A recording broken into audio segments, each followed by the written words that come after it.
மலர் HD கனடாவின் இன்றைய முக்கிய செய்திகள். இலங்கை செய்திகள். புதிய நாடாளுமன்ற உறுப்பினர்களின் சலுகைகளும் வெட்டு. கொள்ளையடிக்கப்பட்ட மக்களின் செல்வங்கள் மீட்டு வர களமிறங்கும் அனுர அரசு. அனுரவின் அடுத்த அதிரடி, அமைச்சரவையை கண்காணிப்பதற்கு விசேட குழு. தேர்தல் முடிந்த பின் தாமதமின்றி அனுர எடுத்த முடிவுகள். இலங்கையின் பங்காளித்துவத்தை வலுப்படுத்த இந்தியா விடுத்துள்ள அழைப்பு. பிள்ளையானை நெருங்கும் அனுரவின் கைது நகர்வுகள், நிலைகுலையும் எதிர்த்தரப்பு. தேர்தல் முடிவுக்கு பின்னர் மனோ கணேசன் வெளியிட்டுள்ள கருத்து.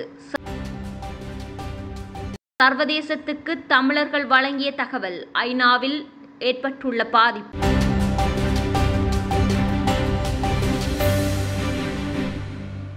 நாடாளுமன்றத்தின் அதிக செலவை குறைக்க நாடாளுமன்ற உறுப்பினர்களுக்கு வழங்கப்படும் சலுகைகளை குறைக்க அரசு திட்டமிட்டுள்ளது. இதனை நடைமுறைப்படுத்த இலங்கை நிர்வாக சபையின் ஓய்வு பெற்ற அதிகாரி ஒருவரின் தலைமையில் குழு ஒன்று நியமிக்கப்பட்டுள்ளதாக தகவல்கள் தெரிவிக்கின்றன. நாடாளுமன்ற உறுப்பினர்கள் இதுவரை அனுபவித்து வந்த வாகன கொடுப்பனவு, ஓய்வூதியம், வீடமைப்பு கொடுப்பனவு மற்றும் ஏனைய நிதி சலுகைகளை குறைப்பதற்கான பிரேரணையை இந்த குழு நாடாளுமன்றத்தில் சமர்ப்பிக்க உள்ளதாக கூறப்படுகின்றது. இந்த நிலையில் நாடாளுமன்றத்தின் வருடாந்த வரவு செலவு திட்டம் 4 தொடக்கம் 5 பில்லியன் ரூபாய் என்ற வரம்பில் உள்ளது. நாடாளுமன்ற உறுப்பினர்களின் சம்பளம், கொடுப்பனவுகள் மற்றும் சலுகைகளுக்காக மட்டும் 1 பில்லியன் ரூபாய் செலவிடப்படும் என மேலும் தெரிவிக்கப்படுகின்றது. எவ்வாறாயினும் நாடாளுமன்றத்துக்கு தெரிவு செய்யப்படும் உறுப்பினர் ஒருவருக்கு சட்ட ரீதியாக 7 விசேட சலுகைகள் உள்ளதாக முன்னதாக செய்திகள் வெளியிட்டிருந்தமை குறிப்பிடத்தக்கது. நாட்டு மக்களிடமிருந்து கொள்ளையடிக்கப்பட்ட அனைத்து செல்வங்களையும் மீட்பதற்காக அரசாங்கம் செயற்பட்டு வருவதாக வர்த்தகம், வாணிபம் மற்றும் உணவு பாதுகாப்பு கூட்டுறவு அபிவிருத்தி அமைச்சர் வசந்த சமரசிங்க தெரிவித்துள்ளார். புதிய அமைச்சராக பதவி பிரமாணம் செய்து கொண்டதன் பின்னர் ஊடகங்களுக்கு கருத்து தெரிவிக்கும் போதே அவர் மேற்கண்டவாறு கூறியுள்ளார். அத்தோடு மக்களின் அனைத்து எதிர்பார்ப்புகளையும் நிறைவேற்ற தயாராக இருப்பதாகவும் அமைச்சர் குறிப்பிட்டுள்ளார். மேலும் மக்களை பிழிந்து எடுத்துக் கொண்டிருக்கும் மாஃபியாக்களுக்கு இனிமேல் அவர்களின் நடவடிக்கைகளை முன்னெடுக்க முடியாமல் போகும் எனவும் அமைச்சர் வசந்த சமரசிங்க வலியுறுத்தியுள்ளார்.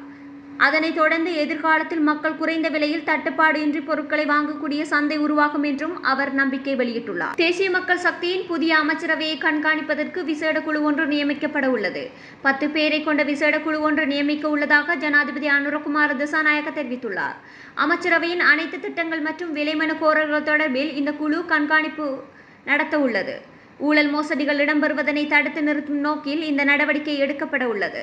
இந்த விசேட குழு அமைச்சரவையின் அனைத்து நடவடிக்கைகளையும் கண்காணிக்கும் நோக்கில் உருவாக்கப்பட உள்ளதாக அரசாங்க தகவல்கள் தெரிவிக்கின்றன. ஜனாதிபதி தேர்தலில் தேசிய மக்கள் சக்திக்கு முழுமையான ஒரு வெற்றி கிடைக்கவில்லை. அதில் அனுரகுமார திசாநாயக்க 42% வாக்குகளை பெற்றிருந்தார். எனினும் ஜனாதிபதி தேர்தல் முடிந்த பின்னர் அனுர எடுத்த முடிவுகள் அவரது கட்சிக்கு மிக பெரும் வெற்றியை தேடித்தந்துள்ளது.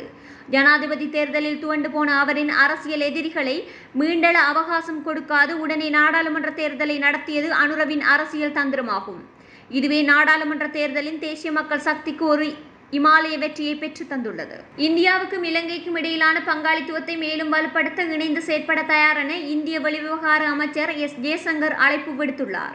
வெளிவிவகார அமைச்சராக மீண்டும் நியமிக்கப்பட்டுள்ள விஜித ஹேரத்துக்கு ஜெய்சங்கர் வெளியிட்டுள்ள வாழ்த்து செய்தியிலேயே அவர் இதனை கூறியுள்ளார். இந்திய வெளிவிவகார அமைச்சர் ஜெய்சங்கர் தனது அதிகாரபூர்வ எக்ஸ் கணக்கில் தமது வாழ்த்து செய்தியை கூறியுள்ளார். இதன்படி நட்புறவில் வரலாற்று உறவுகளை வலுப்படுத்த தயாராக இருப்பதாக வாழ்த்து செய்தியில் பதிவிட்டுள்ளார். மேலும் இந்தியாவிற்கும் இலங்கைக்கும் இடையிலான பங்காளித்துவத்தில் முக்கியத்துவத்தை இதில் எடுத்து கூறியுள்ளார். முன்னாள் நாடாளுமன்ற உறுப்பினர் பிள்ளையான் குறித்து தகுந்த ஆதாரங்கள் இருப்பதால் அனுர அரசாங்கத்தால் அவர் கைது செய்யப்பட வாய்ப்புள்ளதாக பிரித்தானிய ராணுவ ஆய்வாளர் அரூஸ் தெரிவித்துள்ளார். அனுரகுமார திசாநாயக்க உயிர்த்த ஞாயிறு தாக்குதலையே பிரதானமாக கையில் எடுத்துள்ளார். பிற அரசாங்கத்தை வீழ்த்தும் வியூகம் தெரிந்த அனுர தரப்பு தமது அரசாங்கத்தை அவ்வாறான நடவடிக்கைகளில் இருந்து எவ்வாறு காப்பாற்றுவது என்பதை அறிந்து வைத்துள்ளது. எனவே பிள்ளையான் மீதான நடவடிக்கைகள் தொடரும் அல்லது அவர் கைது செய்யப்படலாம். ஏனென்றால் அவர் மீதான குற்றச்சாட்டுகள் தொடர்பில் தகுந்த ஆதாரங்கள் இருப்பதாக தற்போதைய அரசாங்கம் தெரிவிக்கின்றது என குறிப்பிட்டுள்ளார். நாடாளுமன்ற தேர்தல் நடந்து முடிந்துவிட்டது. வெற்றி பெற்ற அனைவருக்கும் ஆட்சி அமைக்கும் அனுரகுமார திசாநாயக்க அரசுக்கும் எனது வாழ்த்துக்கள் என தமிழ் முற்போக்கு கூட்டணியின் தலைவர் மனோ கணேசன் தெரிவித்துள்ளார்.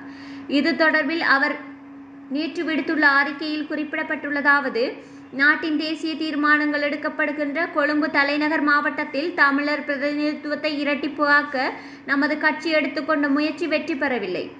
இன்று இருந்த ஒரு தமிழர் பிரதிநிதித்துவம் இல்லாமல் போய்விட்டது. இதையடுத்து நான் மனவருத்தம் அடைகின்றேன். எனினும் கொழும்பு தலைநகர் மாவட்டத்தில் இருந்து தமது 2 பிரதிநிதித்துவங்களை தக்க வைத்துக் கொண்டு இன்று அதை 3ஆகவும் அதிகரித்து கொண்ட சகோதர தமிழ் பேசும் முஸ்லிம் உடன்பிறப்புகளை எண்ணி மகிழ்ச்சி அடைகின்றேன். அடித்துள்ள அரசியல் அலையின் மத்தியிலும் மக்கள் எமது வேட்பாளர்கள் போட்டியிட்ட 7 மாவட்டங்களில் 2,37,123 விருப்பு வாக்குகளை எமது வாக்காளர்கள் தமிழ் முற்போக்கு கூட்டணிக்கு வழங்கியுள்ளனர். அவர்களுக்கு விசேட நன்றிகள். தென்னிலங்கை அரசியல் கட்சிக்கு வடக்கு மாகாண மக்கள் வாக்களித்ததன் மூலம் சர்வதேசத்துக்கு வலுவான செய்தி ஒன்றை தமிழர்கள் வழங்கியுள்ளதாக பேராசிரியர் சட்டத்தரணி பிரதிபா மகாநாமஹேவா தெரிவித்துள்ளார். இதற்கமைய ஐக்கிய நாடுகள் மனித உரிமைகள் பேரவையில் தமிழர்களின் நிலைப்பாட்டில் பாரிய மாற்றங்களை ஏற்படுத்தும் என அவர் குறிப்பிட்டுள்ளார்.